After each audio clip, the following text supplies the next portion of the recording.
Hello and welcome to Cultural Apologists React for today, September 7th, 2024.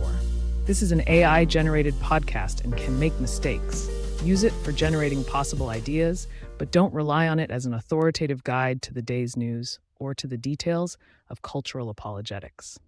An Anglican group is launching a 7 million project in Barbados to atone for its role in transatlantic slavery. The United Society Partners in the Gospel will work with local partners to provide education and entrepreneurial grants, historical research, and support land ownership among descendants of enslaved people. The project focuses on communities living on the Codrington estate, once a thriving sugar plantation owned by a British planter. Anglican priest Dr. Duncan Dormore said the initiative is a critical step in addressing past injustices and crimes committed during the slave trade. So how might we think about this story from the standpoint of cultural apologetics? The Anglican group's 7 million pounds project in Barbados to atone for its role in transatlantic slavery marks a significant turning point in the ongoing struggle for justice and reconciliation. Through this initiative, the United Society Partners in the Gospel acknowledges the dark legacy of its past and takes concrete steps towards making amends. This bold move embodies the spirit of C.S. Lewis's concept of mere Christianity, which emphasizes the importance of acknowledging and confronting our collective moral failures. In his book, Mere Christianity, C.S. Lewis argues that humans are inherently flawed and prone to sin, but it is precisely this awareness that opens us up to the possibility of redemption. By acknowledging its complicity in the transatlantic slave trade, the Anglican group takes a crucial first step towards healing and restoration.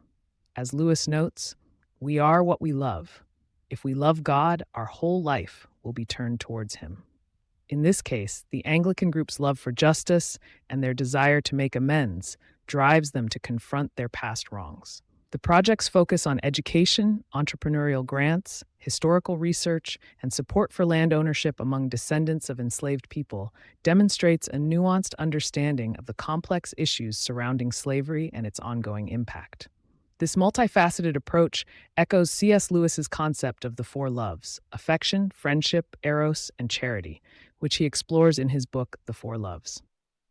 By addressing the various aspects of human relationships and experiences affected by slavery, the Anglican group's project embodies a deep understanding of the ways in which love and justice intersect. Moreover, the initiative's emphasis on community empowerment and partnership with local organizations reflects C.S. Lewis's ideas about the importance of incarnational living.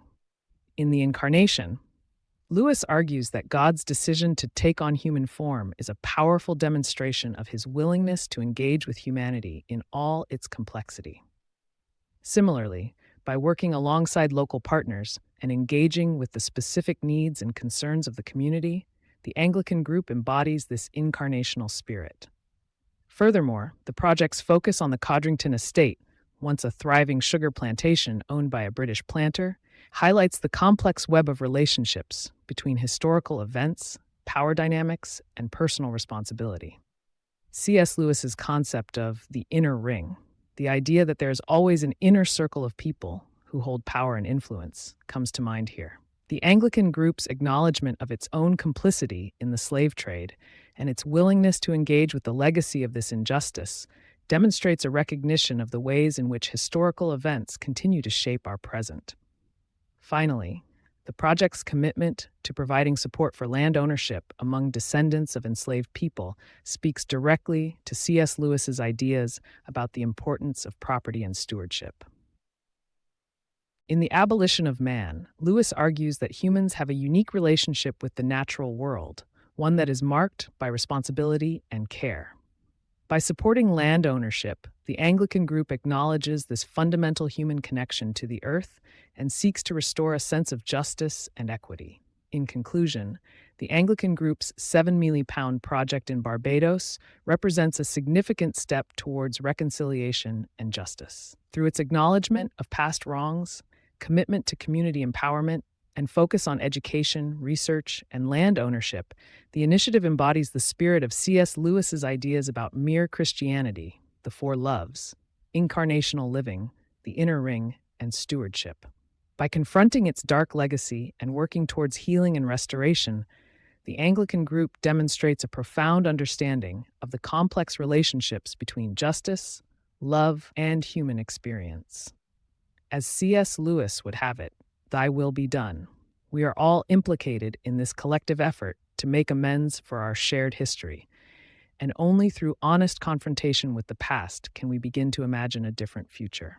Thank you for listening to today's episode of Cultural Apologists React. Be sure to come back tomorrow for a new take on the day's news from the standpoint of Christian cultural apologetics.